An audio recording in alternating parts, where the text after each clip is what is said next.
मेरे सभी दोस्तों को मेरी प्यार भरी नमस्ते। मैं नरेश कुमार कुशवाहा। आज हम चलेंगे एक अनोखी, अद्भुत और अलौकिक तीर्थ धाम की यात्रा पर, महाकालेश्वर मंदिर उज्जैन।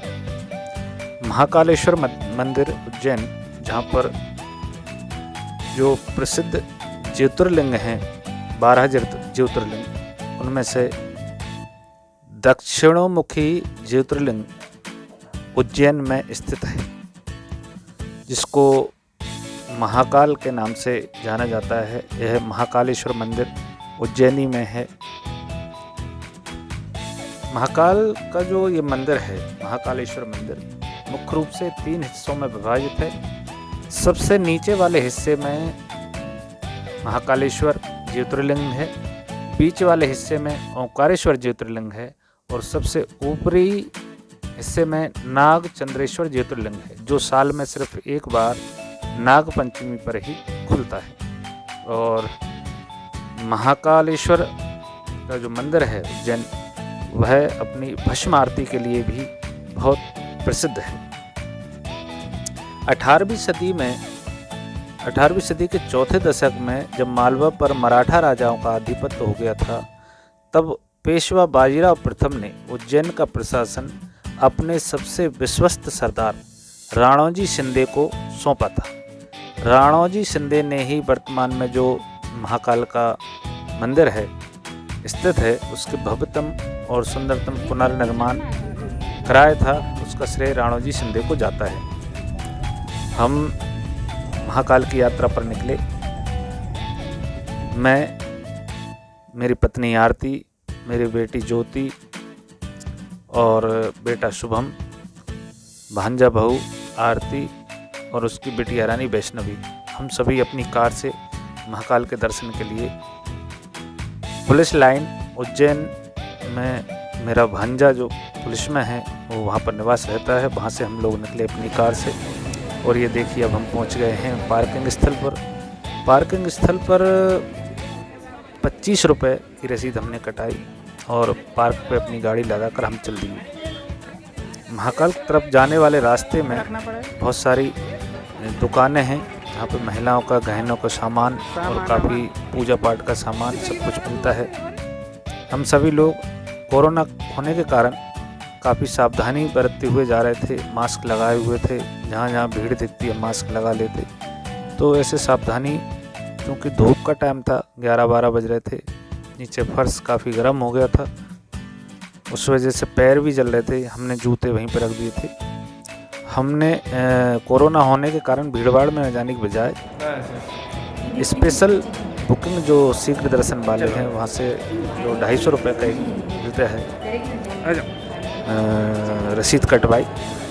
5 लोग थे हम, 1250 रुपये की रसीद कटवाई और हम अपने शीघ्र दर्शन वाले, कम भीड़ भाड़ वाले रास्ते को चुना। हम वहाँ से चले।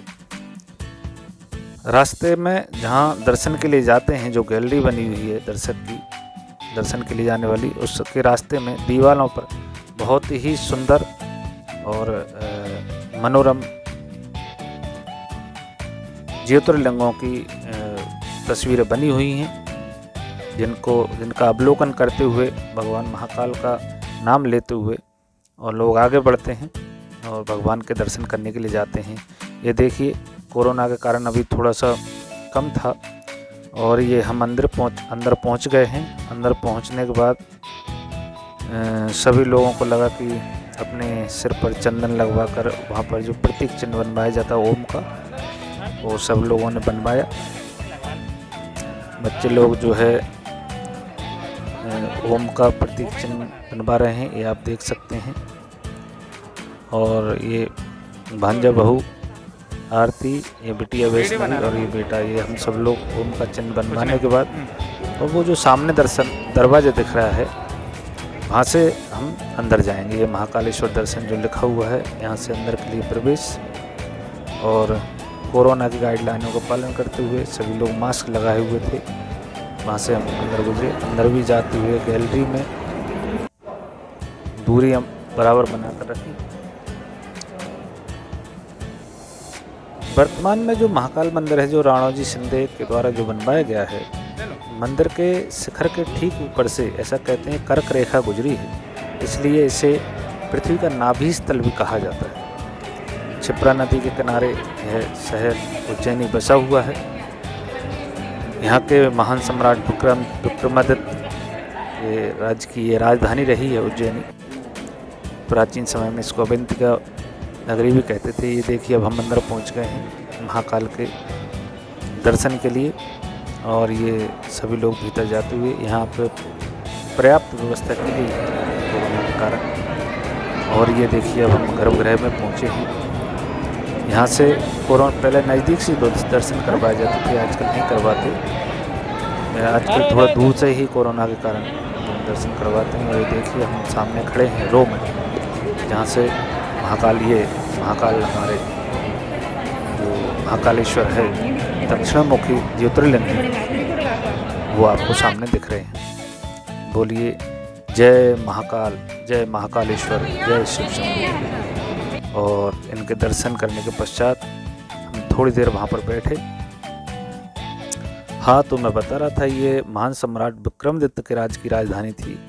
उज्जैन को कालिदास की नगरी भी कहा जाता है। कालिदास की नगरी क्योंकि कालिदास जो है महाराजा विक्रमादित्य के नवरत्नों में शामिल थे। उन्होंने मेघदूत अपनी जो रचना है उसमें उज्जैन का बहुत ही सुंदरतम वर्णन किया है। उज्जैन का प्राचीन नाम बहुत नामों से जानी जाती थी उज्जैन को। अवंतिका, उज्जैनी, कनकशृंगा, विशाला, प्रतिकल्पा, कुमुदवती और स्वर्णशृंगा, इन सारे नामों से जानी जाती थी। दर्शन के बाद वहाँ से जब हम निकले तो गैलरी में इधर भी सुंदरतम चित्र बनाए हुए हैं, जिनको लोग देखते हुए और दर्शन करते हुए आगे बढ़ते हैं। ये आप देखिए कलाकारी द्वारा रंगों की जो कलाकारी दिखाई गई है दीवारों पर, बहुत ही सुंदरतम दृश्य आप देख पा रहे होंगे। ये देखिए बहुत खूबसूरत नज़ारा है। यहाँ से देखते हुए दर्शक लोग आगे बढ़ते हैं। दर्शनार्थी जो भक्त लोग हैं भगवान भोले का नाम लेते हुए और आगे बढ़ रहे हैं। हम भी इन नज़ारों का आनंद लेते हुए इस पवित्रतम स्थल पर से बाहर निकले और ऊपर वाले क्षेत्र में हम पहुंच गए। ये जो आप देख रहे हैं ये मंदिर का बीच वाला जो हिस्सा है उसके आप देख रहे हैं, जहाँ पर ओंकारेश्वर शिवलिंग है। सबसे नीचे वाले में महाकालेश्वर शिवलिंग थे जिनको हम देखे आए, और ये जो देख रहे हैं आप ये बीच वाला हिस्सा है, ये है ओंकारेश्वर शिवलिंग। और यहाँ के ऊपर वाला जो हिस्सा है वो नागचंद्रेश्वर, जो साल में एक बार ही सिर्फ नागपंचमी के दिन खुलता है, बस पूरे साल बंद रहता है। उस दिन ही नागचंद्रेश्वर ज्योतिर्लिंग के दर्शन होते हैं। और ये जो जिस हिस्से में आप अभी देख पा रहे हैं यह ओंकारेश्वर का है।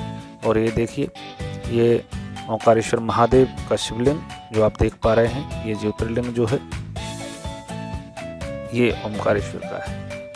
इसके ऊपर नागचंद्रेश्वर है जिसके दर्शन हम अभी नहीं करवा पाएंगे क्योंकि वो अभी आम दिनों में खुलता भी नहीं है। और ये बहुत ही सुंदरतम मंदिर प्राचीन पत्थरों से जो निर्मित है, सुंदर नक्काशी की हुई है, बहुत ही बेहतरीन और सुंदरतम दृश्य आप इस कैमरे की नज़र से देख पा रहे होंगे। यह जो सारे जो खम्भे हैं और जो सारी नक्काशी है ये आप देख रहे हैं, ये बीच वाले हिस्से का जो महाकालेश्वर का बीच वाला हिस्सा है। उससे आगे बढ़े तो हमको और भी लोग मिले जो माथे पर चंदन लगाकर और शिवलिंग से महादेव से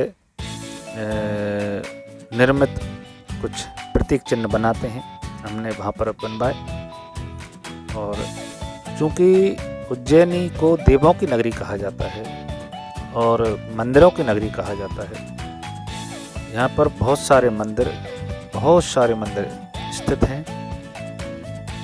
क्षिप्रा नदी के किनारे बसा हुआ यह शहर मोक्षदायिनी क्षिप्रा ऐसा माना जाता है। और जो मेघदूत में कालिदास ने जो वर्णन किया है इस नगरी का, वो इस तरह से किया है, उसमें लिखा हुआ है कि जब स्वर्ग से कुछ लोग अपने पुण्य क्षीण होने के कारण जब पृथ्वी पर आए तो वो अपने साथ स्वर्ग का एक छोटा सा टुकड़ा भी ले आए जिसमें वो सुख से रह सकें, और इस उज्जैनी को उस स्वर्ग के टुकड़े के नाम से जाना जाता है।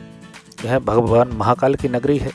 महाकाल का महाकाल नाम इसलिए पड़ा क्योंकि यहाँ पर जो एक दूषण नाम का जो राक्षस था, उसने जब उज्जैनी पर हमला किया तो यहाँ के लोगों ने भक्ति भाव और आस्था से भगवान शिव की आराधना की, और शिव जो है उनकी रक्षा के लिए और दूषण का वध करने के लिए, दूषण को मारने के लिए महाकाल के रूप में प्रकट हुए और दूषण का वध करके उसको जलाकर उसकी भस्म से अपने पूरे शरीर पर श्रृंगार किया।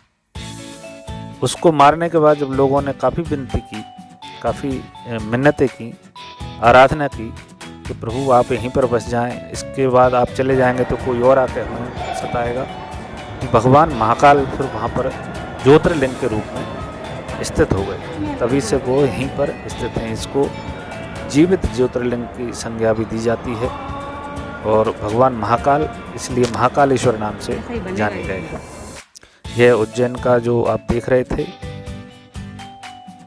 ये वो मंदिर का नज़ारा है। ये प्रांगण, मंदिर का प्रांगण जहाँ पर हम लोग खड़े हुए हैं, बहुत ही भव्यतम सुंदरतम दृश्य, बहुत ही सुकून और शांति देने वाला। जीवन में कभी न कभी आप प्लान बनाकर अपने परिवार के साथ, अपने परिजनों के साथ एक बार भगवान महाकाल ज्योतिर्लिंग की दर्शन के लिए अवश्य पधारें। यह देवों की नगरी, मंदिरों की नगरी, आस्था और भक्ति से ओतप्रोत इस नगरी के लोग एक अलग ही सुकून, एक अलग ही शांति। ये मंदिर के बाहर जो भगवान महाकालेश्वर का प्रसाद मिलता है, भगवान महाकाल का प्रसाद मिलता है, ये आप देख पा रहे थे। ये काउंटर बना हुआ है, यहाँ पे आप पैसे देकर आधी किलो, 1 किलो, 5 किलो, 2 किलो ऐसे डिब्बे जो है भगवान महाकाल के प्रसाद के आप ले सकते हैं। और ये बाहर जो स्थल था बैठने का, जगह बनी हुई है, वहाँ पर हम लोग थोड़ी देर रुक गए, आराम किया। इसके बाद हमने कुछ फ़ोटो शूट भी कराया यहाँ पर। हम दोनों पति पत्नी काफ़ी अच्छे फ़ोटो शूट किए, काफ़ी आनंद लिया इस यात्रा का, बहुत ही सुखद अनुभूति। और ये जो आप दृश्य देख रहे हैं, ये नवग्रह मंदिर है जिसमें भगवान महाकाल के शिवलिंगों के 9 ग्रह बने हुए हैं, जो कि काफ़ी उस प्रांगण में बहुत सारे मंदिर शिवलिंगों के हैं। बताते हैं कि 118 के आसपास वहाँ पर मंदिरों की निर्माण किया गया है। तो सभी मंदिर उसी प्रांगण में आसपास बहुत सारे मंदिर, चिंतामणि गणेश मंदिर, साक्षी गोपाल मंदिर, सिद्धि विनायक मंदिर और ऐसे बहुत सारे मंदिर आसपास उसी परिसर में हैं, जहाँ पर आप दर्शन लाभ ले सकते हैं सभी का। हमने भी काफ़ी घूम फिर कर दर्शन लाभ। ये देखिए, ये अनादि कल्पेश्वर महादेव, ये इस तरह से बहुत सारे शिवलिंग उस प्रांगण में स्थित हैं। मैंने एक जगह जलाभिषेक भी किया भगवान शिव का। और ये जो आप दृश्य देख रहे हैं, ये जो पगड़ी है, ये पगड़ी भगवान महाकालेश्वर को चढ़ाई जाती है। जो अपनी मन्नत मांगते हैं, जो पूजा अर्चना करवाते हैं, जो अभिषेक करवाते हैं, तो अपनी तरफ से वो पगड़ी अर्पण करते हैं। तो तरह तरह की कीमत की यहाँ पगड़ी आपको दिखाई मिल जाएंगी। 100 रुपये, 500 रुपये, 2000 रुपये, 5000 रुपये, 50,000 रुपये, 1 लाख रुपये। हमने वहाँ बात भी की उनसे, तो उन्होंने बताया कि इस तरह की जैसी जिसकी श्रद्धा होती है वो अपने हिसाब से अभिषेक करवाने के बाद भगवान महाकाल को पगड़ी पहना देता है। और ये हमने बाहर जो अच्छे दृश्य थे वहाँ पर हमने कुछ फ़ोटो शूट किए। मैं और मेरी पत्नी आरती, हम दोनों ने सुंदरतम जो दृश्य थे वहाँ के, उसमें अपने कुछ फ़ोटो शूट निकाले। दोपहर का समय था, धूप तेज थी, गर्मी काफ़ी लग रही थी, इसलिए थोड़ा क्योंकि मंदिर के बाहर ही जो स्थान बने हुए वहाँ पर हमने अपने जूते चप्पल रख दिए थे। और ये जो वहाँ से निकलते हैं, उसका बाहर निकलने का द्वार निर्गम द्वार है। और ये वहाँ से हम चलते हुए अपने बाहर की तरफ निकल रहे हैं। ये बाहर की तरफ निकलने वाली गैलरी है। कुछ लोगों ने, वहाँ की जो ट्रस्ट है, वहाँ की जो कमेटी है, उन्होंने नीचे कारपेट भी बिछाए हुए हैं ताकि भक्तों को पैर जलने की, गर्मी के कारण शिकायत न हो, उन कारपेटों पे चलते चलते हम आगे बढ़ रहे थे। ये बाहर निकले तो बाहर एक थोड़ा ठंडा पीने खाने वाला सांची पॉइंट बना हुआ है। क्या मिल रहा है? यहाँ सांची जो ब्रांड है उससे निर्मित चीज़ें मिलती हैं, मठा है और भी ठंडाई है कुछ। और ये दरवाजे पर आप देख पा रहे होंगे, ये सुलभ कॉम्प्लेक्स है। और वहाँ से जैसे ही बाहर निकलते हैं ये दुकानें तरह तरह की जो साज सामान की सजी हुई, सभी लोग अपनी अपनी पसंद की चीज़ों को देख रहे थे, खरीद रहे थे, लेना चाह रहे थे, ले रहे थे, मोल तोल भाव कर रहे थे। बहुत ही सुंदरतम दृश्य और बहुत ही सुंदरतम नज़ारा आप ये देख पा रहे होंगे दुकानों का। ये महाकाल मंदिर के बाहर की दुकानें हैं जहाँ पर आप मनपसंद की चीज़ें अपनी ले सकते हैं और लोग लेते हैं। ये देखिए हम भी खड़े हुए थे और कुछ चीज़ों की खरीद फरोख्त चल रही है। ये देखिए ये बच्चे लोग, ये मेरी पत्नी आरती जो अपने लिए कुछ चूड़े पसंद कर रही हैं। कड़े, लाख के कड़े।